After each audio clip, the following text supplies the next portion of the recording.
Hello बच्चों, let's see this question. So the question is saying you take E coli हमने लिया है that has grown in a medium containing only heavy nitrogen, okay, and transfer a sample to a medium containing light nitrogen after allowing time for दो generation तक करा है इन्होंने. पहले N15 था, देन N14 में 2 जनरेशन तक ग्रो किया है.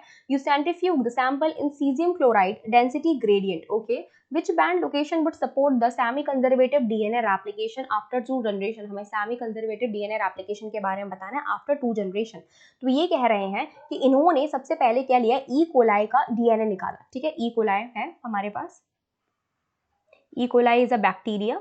ठीक है बेटा, तो बैक्टीरिया के अंदर क्या पाया जाता है, गोल सा डीएनए प्रेजेंट होता है, सर्कुलर डीएनए पाया जाता है इसके. ठीक है, तो इन्होंने सर्कुलर डीएनए को, ठीक है, ये डीएनए होगा, इसको ग्रो किया है किसमें, N15 हैवी नाइट्रोजन में ग्रो किया है. ठीक है, तो बेटा हम क्या जानते हैं, डीएनए में जो नाइट्रोजन बेसिस होते हैं, ठीक है, नाइट्रोजन बेसिस जो होते हैं वो नाइट्रोजन बेसिस किससे क्या हो गए होंगे, N15 के हो गए होंगे, यानी कि उनमें हैवी नाइट्रोजन जो होगी इनकॉर्पोरेट हो चुकी होगी. ठीक, तो इन्होंने इसको ग्रो किया, ये डीएनए पाया जा रहा था, इसको ग्रो किया किसमें, हैवी नाइट्रोजन में. ठीक है, तो अब जो बना होगा डीएनए इस पे N15 एंड ये वाला भी N15 लिया होगा. ठीक है, अब फिर इन्होंने क्या किया, मीडियम चेंज कर दिया. मीडियम इन्होंने चेंज किया. Now they are growing it to into N15 light nitrogen के इसमें ग्रो कर रहे हैं. N14 में ये मीडियम है जिसमें डीएनए ग्रो किया जा रहा है. ठीक है, ग्रो का मतलब क्या हुआ, रेप्लिकेशन करवा रहे हैं इसके मॉलिक्यूल्स बना रहे हैं. तो हम क्या जानते हैं भाई कि डीएनए रेप्लिकेशन जो होती है वो सेमी कंजर्वेटिव होती है. सेमी कंजर्वेटिव का मतलब क्या होता है, जो भी नई डीएनए स्ट्रैंड बनेगी उसमें क्या होगा बेटा, पेरेंटल स्ट्रैंड पाई जा रही होगी, पेरेंटल स्ट्रैंड प्रेजेंट होगी. ठीक है, तो हम क्या करते हैं, N15 वाले ये दो क्या होंगी, बेसिकली ये भी पेरेंटल स्ट्रैंड है, ये भी पेरेंटल स्ट्रैंड है. तो ये दोनों स्ट्रैंड जो होंगी अपने साथ साथ क्या बना लेंगी, एक डॉटर स्ट्रैंड बना लेंगी. तो ये डॉटर स्ट्रैंड आ गई, रेड कलर की जो मैंने बता दी है. ठीक है, तो ये डॉटर स्ट्रैंड आ चुकी है. तो this is the daughter strand. तो डॉटर स्ट्रैंड किसकी हो गई बेटा, N14 की हो गई है.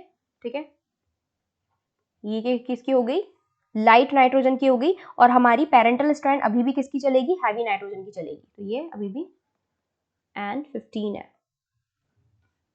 Here it is also N15.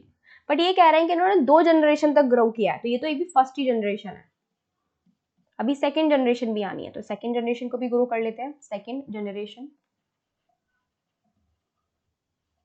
ठीक है, सेकेंड जनरेशन में इन दोनों से क्या बनेंगे, 2 नए डीएनए के मॉलिक्यूल बनेंगे, यानी कि 4 हो जाएंगे आप. ठीक है, तो बेसिकली क्या होगा, वही होगा, पेरेंटल स्ट्रैंड काम करेगी. तो हम लोग ले लेते हैं, देखो इस वाले डीएनए को सबसे पहले इसका नंबर लगाता है. तो क्या होगा, पेरेंटल स्ट्रैंड को अलग कर लेते हैं. ठीक है, पेरेंटल स्ट्रैंड लगा लेते हैं एक, और दूसरी हमारी किस कलर की है, रेड कलर की. ये हो गई, दोनों स्ट्रैंड्स अलग हुई. अब इनमें नई स्ट्रैंड्स ग्रो करेंगी, तो नई स्ट्रैंड्स लगा देते हैं. ठीक है, ठीक है, तो यहाँ पे ये किसकी हो गई, N14, ये भी N14, यहाँ पर भी बाहर वाली N14, और ये वाली सिर्फ और सिर्फ किसकी हो जाएगी, N15 की हो जाएगी. ठीक है, तो ये वाली सिर्फ और सिर्फ किसकी है, N15 की. N14 N15, यहाँ पे N14 N14. ये वाले को भी अगर हम बनाएंगे तो सेम ऐसा ही बनेगा, सेम किसके जैसा बनेगा, इस वाले के जैसा बनेगा. ठीक है, इस वाली सेल से जो, इस वाले डीएनए से जो बना है बिल्कुल सेम ऐसे ही बनेगा. तो इसको भी बना के देख लेते हैं, इस वाले से जो बनेगा.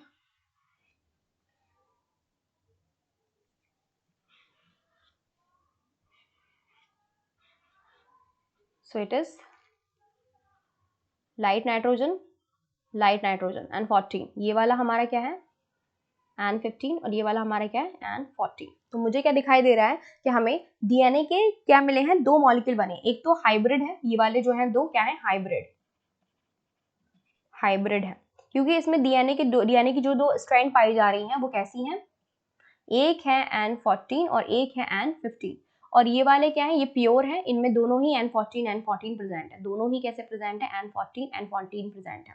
अब ये कह रहे हैं कि इन्होंने 2 जनरेशन तक ग्रो करने के बाद इसको डेंसिटी ग्रेडियंट, यानी कि सीजियम क्लोराइड वाले डेंसिटी ग्रेडियंट में सेंट्रीफिकेशन किया है. सेंट्रीफिकेशन बेटा एक टेक्निक होती है, बायोटेक्नोलॉजी में पाई जाती है. बेसिकली एक इंस्ट्रूमेंट होता है जिसमें क्या होता है, डीएनए के मॉलिक्यूल्स को, ठीक है, डीएनए के मॉलिक्यूल्स को या किसी भी मॉलिक्यूल को उनके डेंसिटी के, ठीक है, उनके मास के, ठीक है, उनके डेंसिटी के अकॉर्डिंग क्या कर सकते हैं, सेपरेट कर सकते हैं. ठीक है, तो डेंसिटी के अकॉर्डिंग अगर सेपरेट करेंगे तो जो लाइट वेट वाले होते हैं वो क्या हो जाएंगे, नीचे की तरफ आ जाएंगे, सॉरी लाइट वेट वाले जो होंगे वो ऊपर की तरफ आ जाएंगे, और जो हैवी वेट वाले होंगे वो क्या होंगे, नीचे की तरफ आके लग जाएंगे। ठीक, तो अगर मैं, ये मैंने एक बीकर ले रखा है, तो इन दोनों में बेटा, इन दोनों में N14 हाइब्रिड एंड हमारा जो प्योर है उसमें ज़्यादा हैवी वेट कौन सा होगा, वो वाला होगा जो N15 कंटेन किया होगा। तो नीचे की तरफ जो बैंड मिलेगा वो किसका मिलेगा, N14 एंड N15 का। ठीक है, और जो ऊपर की तरफ बैंड मिलेगा वो किसका मिलेगा, N14 का।